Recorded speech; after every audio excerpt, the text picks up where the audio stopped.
ሰበር አሁን የገባ አርቲስት ሰለሞን ቦጋለ በቁጥጥር ስር ውሏል።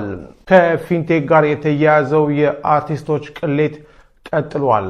በትናንትናው ዕለት በሰበር ዜና እንደዘገብንላችሁና በዛሬው ዕለትም ጠዋትም የፍርድ ውሎ እንደዘገብንላችሁ ቲክቶከሩ መንሱር ጀማልን፣ ሰራዊት ፍቅሬን ጨምሮ አርቲስት ዳንኤል ተገኝ፣ ይገረም ደጀኔና እንደዚሁም ወንድም ካሊድና አብርሃም ግዛው የተባሉ ግለሰቦች መታሰራቸው መዘገባቸው ይታወቃል። በዛሬው ዕለት በደረሰን መረጃ መሰረት አርቲስት ሰለሞን ቦጋለም ከፊንቴክ ጋር በተያያዘ በቁጥጥር ስር ውሎ ፍርድ ቤት ቀርቧል።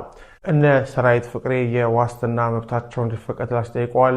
ፖሊስ ደግሞ 14 ቀን ይፈቀድልኝ ብሏል። ተጨማሪ መረጃዎችን ለማሰባሰብ ይህን ተከትሎ ፍርድ ቤቱ በዚህ ጉዳይ ላይ ውሳኔ ለመስጠት ለነገ አርብ ቀጠሮ መያዙን ዘግበንላችሁ ነበር። ስለዚህም ዛሬ በነበረው የፍርድ ቤት ውሎ ሰለሞን ቦጋለ በቁጥጥር ስር ውሎ ቀርቧል። በነገው ዕለት ፍርድ ቤቱም ዋስትና ይፈቀድላቸው ወይንስ ለፖሊስ 14 የምርመራ ቀናት ይፈቀድ በሚለው ላይ ውሳኔ እንደሚሰጥ ይጠበቃል።